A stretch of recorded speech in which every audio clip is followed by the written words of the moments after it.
Free cut tayo sa Fiddler, di ba? Saan ka gusto pumunta? Parang I'm in the mood to go somewhere. Historical? Exactly! You read my mind! Oh, saan tayo? Wait, ano kaya? Mag-food na tayo sa Binondo. Wala ata. Yun, dami pa. Parang lagi tayo pumupunta dun eh. Ganda sana. Eh, paano sa Araneta Center? Gusto niyo Cubao? Araneta? How about Clark? Pero ang layo. They'll provide transport. Wala na tayong oras. Sa Baco Park na lang para malapit dito. Pwede. Park? Sige na! Okay, tara! Tara!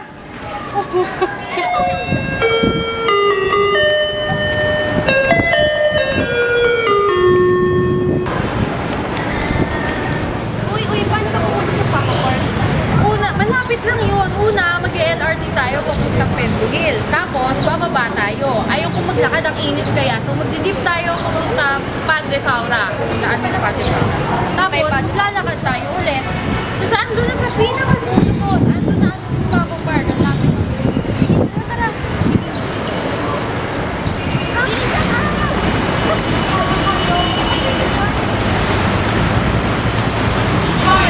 Baco Park!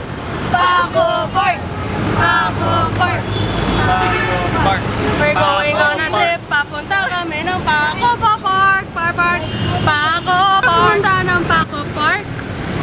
LRT. Paano pumunta ng Baco Park? LRT.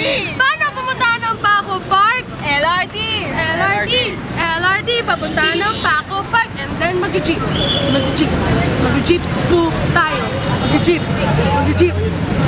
po tayo. Tapos tayo magpe-pay ng entrance fee ng 10 pesos. 10 pesos. Iwanan niyo ako. Magandang umaga po, kakaalis na po namin ng Vito Cruise Station at ngayon natutupo kami sa Pedro Hill upang makapunta ng Baco Park. Thank you po. Kasi mabagal nga. Wala ko yung kasi wala nga. Kung bawal ka sa Payunyo, 7-year-old Japanese. Dito na pala. Kahit ibang muna tayo. Hindi ko alam eh. Kasi pag let's go.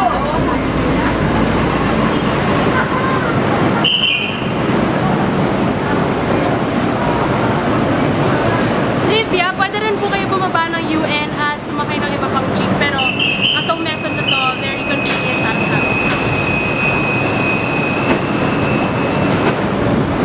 That's 5 minutes ulit na uwi.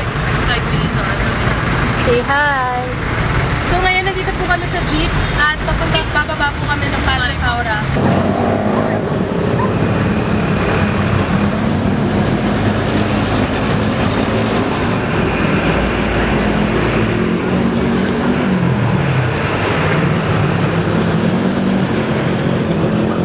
Sige, isa pa. Go. Welcome to Hacienda!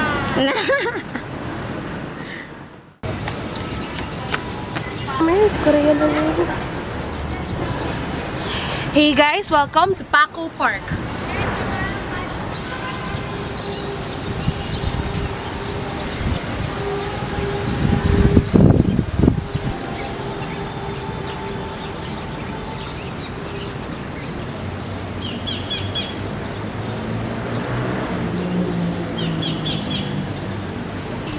Kung tutuusin, nung una kong dalaw dito sa Baco Park, akala ko na ito ay isang swimming pool.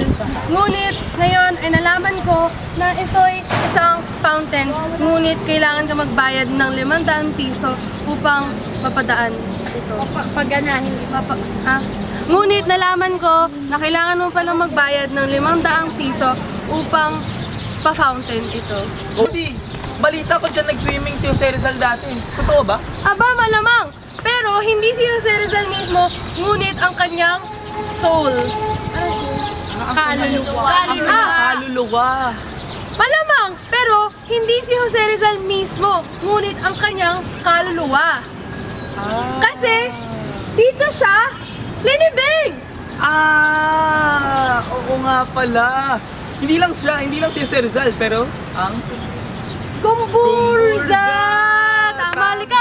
Bisitahin natin Tara. sila.